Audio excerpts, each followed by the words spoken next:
I want to talk about how I shot an epic beach wedding down in Puerto Vallarta, Mexico.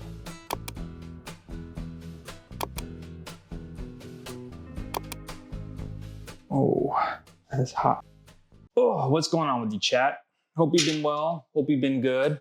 I predominantly shoot weddings in Las Vegas. I don't predominantly shoot weddings. I shoot plenty of fields, but wedding work is 95% in Vegas for me. So I want to talk about how somebody who shoots predominantly in Las Vegas ends up in Puerto Vallarta, Mexico, shooting a wedding on the beach. Kelly and Garrett. That's how. Come here, P. Come here, P. Go. Oh, watch out. Here.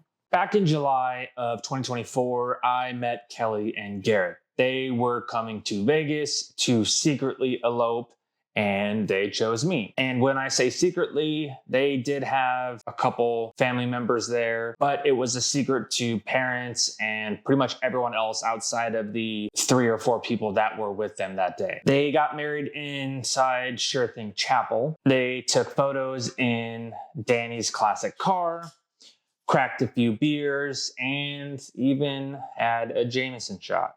The rebels that they are, and in all spontaneousness, they decide, let's go next door and get matching tattoos to commemorate our wedding. And look at me.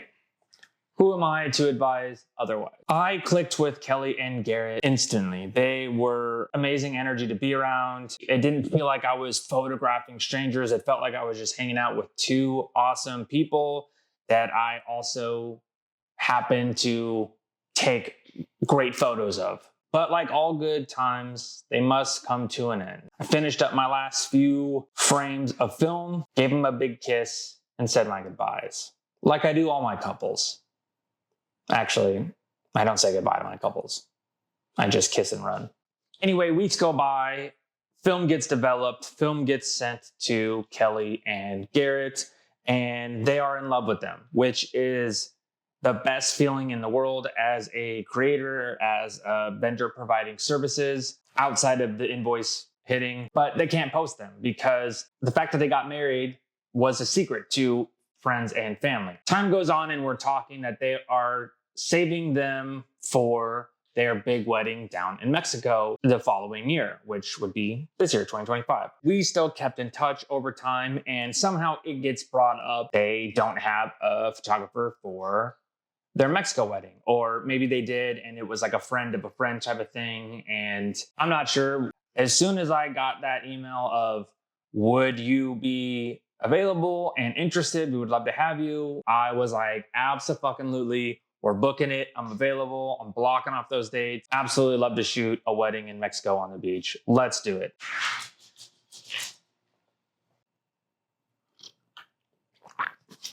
So we plan 3 days in Puerto Vallarta, Mexico, and then it also happens to be my wife's spring break the following week.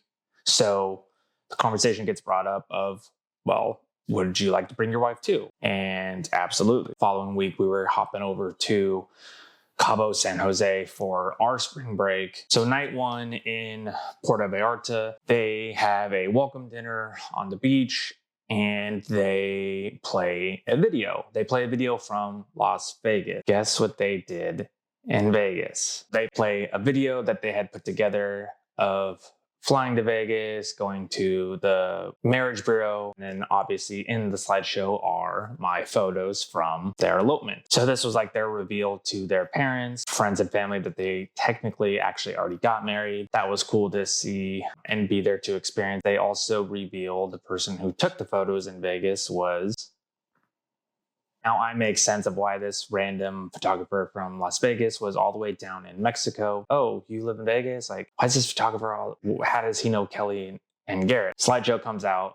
I did the photos in Vegas. Now it makes sense. Day 2 was kind of a day off. We did a little rehearsal. Most of the time was spent hanging around the resort, hanging around the pool. Most of the resort had wedding guests, so it was cool to kind of run into familiar faces. And like I said, hang out by the pool, get some drinks, get some food, just kind of relax before the very long day we all had ahead of ourselves. The wedding day itself was very long, obviously, but magical. From getting ready shots to their first look between the two was awesome. To be there and have that moment with them and document that moment for them. Ceremony on the beach to reception with, you know, everyone dancing, having a good time. It was really cool.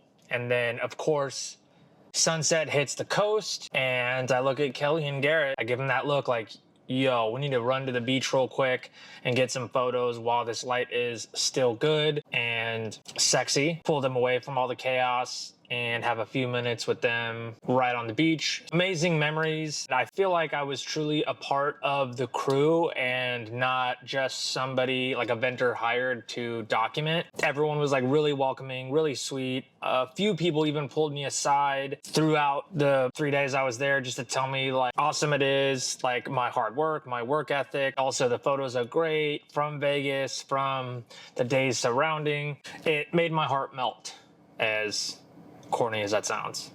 So the wedding in PV is done. Now it's time to pack up and fly over to Los Cabos, San Jose for my wife and I's vacation, which we usually stay at Hotel Marquise. This was our third time there. Adults only, all inclusive. It's basically our happy place. We love staying there. It's just, yeah, when you found something good, you know, it's kind of like your favorite restaurant. When you found something good and it's working, don't fix it. I'm very grateful to get to do what I love. Truly, I do not take this life I've built for myself and my wife for granted. It really makes me stop and reflect whenever I get a chance to travel for work. There's just something, you know, very humbling, but also gratifying when a client or project is willing to fly you somewhere to work. It's not just because anybody could find anyone anywhere at any time. Cameras and film. For digital, I brought Canon EOS R3. For film, I brought the Canon EOS 1N as well as the Contax T2. Film stocks, I brought all Portra 400 and 800. I think I had black and white. I don't recall at this time. I gotta look back through. The EOS 1N for the big stuff, small point and shoot, and ease of use. The Contax T2. I like to treat my channel as sort of a visual diary. I have been enjoying this process and journey of being in front of the camera, taking you along all these cool projects.